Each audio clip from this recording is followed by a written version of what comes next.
The breeze murmured over the hills that evening, a soft, uneasy hum ripping the last traces of amber sunlight apart.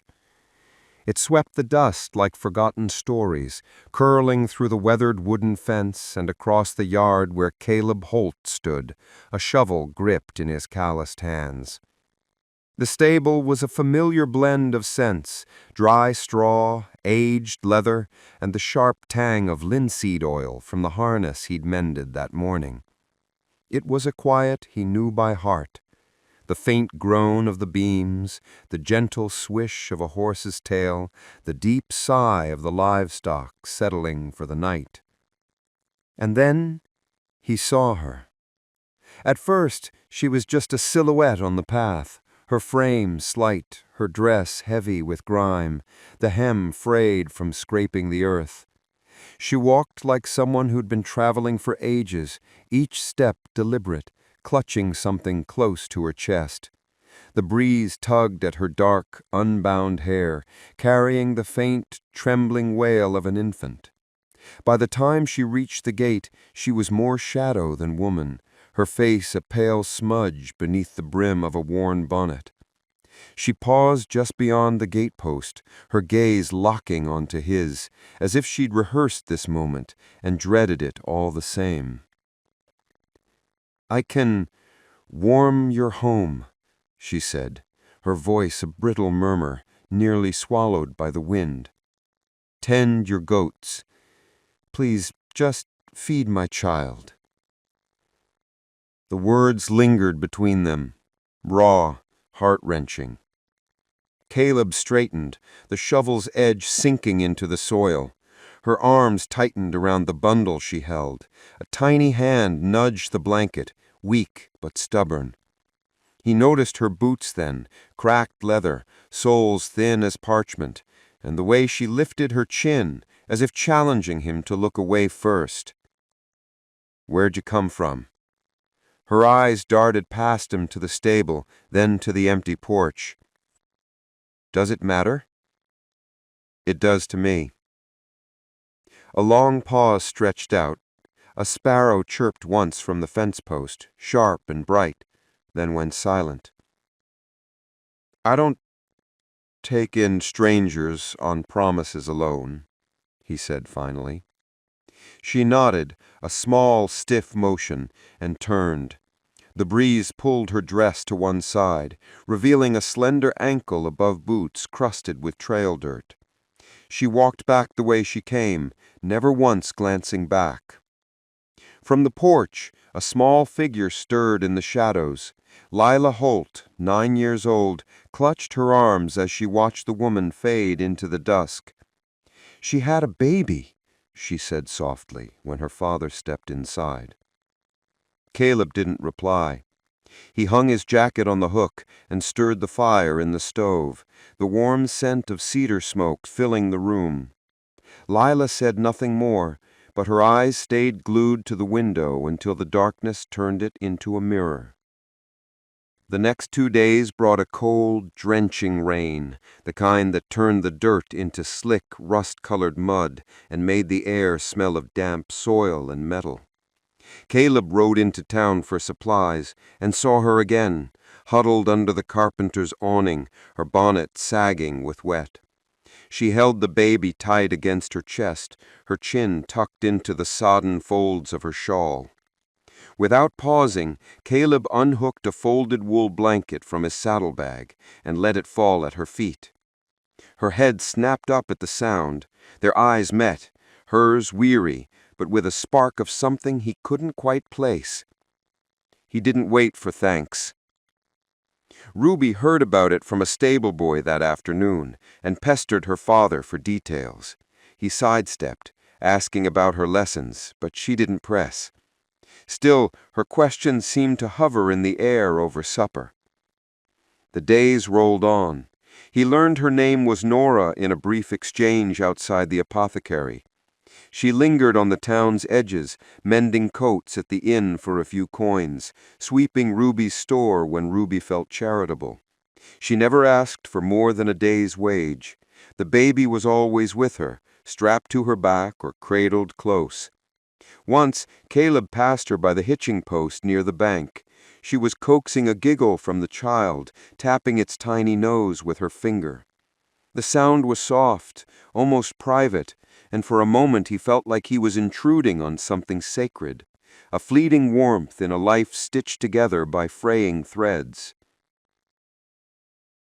A week later, a sharp gust swept over the Holt farm, startling the goats. Caleb spent half the afternoon herding them back, and by evening his hands ached from the effort. Lila, watching him rub his shoulder, said, "You could use help, Pa. She can work." Caleb frowned. "You know who." He thought of Jonah's words, Ruby's sidelong glances, and the blanket he dropped in the rain. The next morning he rode into town. Nora was sweeping the general store's floor. Her damp was sweat despite the chill. "I've got work," he said from the doorway. "Tending goats, feeding, cleaning pens. Not charity, just work." She didn't look up right away, just swept the last pile of dirt into the pan. "I'll take it," she said finally. He nodded. "Come out to the farm." Lila had already dragged an old cradle from the attic. Nora settled the baby in it with a careful, almost ceremonial touch, smoothing the blanket twice before stepping back. She tackled the chores without a word of complaint, her hands steady with the goats, her steps quick between the pens. Caleb noticed she waited to eat until the baby was fed, and even then she took half the bread he offered. The days found a rhythm. Caleb started leaving a tin of tea by her workbench in the mornings. She fixed fence posts straighter than he'd asked for. Lila began lingering in the stable, chatting to the baby while Nora worked. Nobody spoke of the arrangement beyond what was needed. One evening, as Nora crossed the yard from the stable, a horse's hooves clattered on the packed earth. Jonah Reed rode up, the stench of whiskey trailing him. "Didn't know Holt was taking in wanderers," he said, grinning without warmth. "Bet you got more to offer than tending goats." Before she could move, Caleb was there, his hand gripping Jonah's wrist. "Leave my land," he said, his voice low, each word edged like the wind. Jonah yanked free, muttered something under his breath, and spurred his horse down the path. The only sound left was the slow creak of the windmill against the sky. Nora's breath came quick, but she held her ground. Her eyes met Caleb's, not with thanks, but with something steadier. She nodded once before turning back to the stable. The next morning she left a small pouch of coins on the porch rail. "I've got enough to move on," she said. Caleb stepped outside, glanced at the pouch, then at her. "Keep it."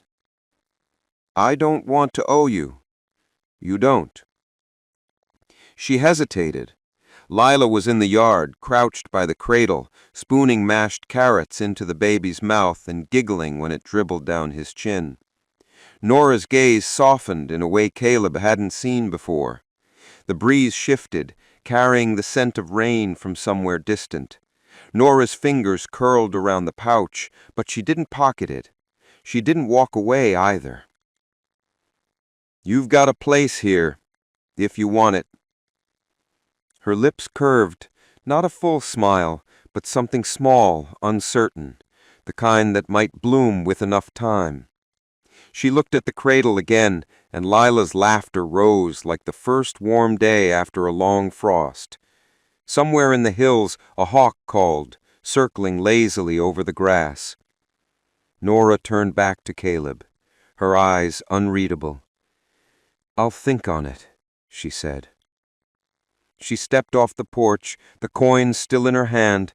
The breeze caught her shawl, and for a fleeting moment Caleb saw a mark on her wrist, a pale, narrow band like the ghost of a chain.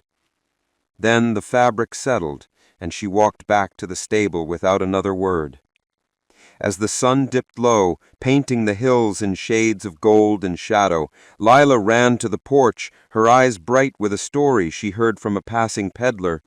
"Pa," she said, tugging her sleeve, "folks in town are talking about Nora's tale already.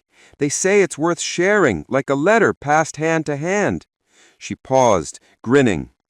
"If you like hearing stories like hers, you ought to give a nod to the teller. Maybe leave a mark of your own to say you're following along for more." Caleb chuckled, ruffling her hair. "You sound like that peddler, Lila." She shrugged, pointing to the horizon, where Nora's figure was just a speck against the hills. "Stories like hers don't come free. Gotta show you care."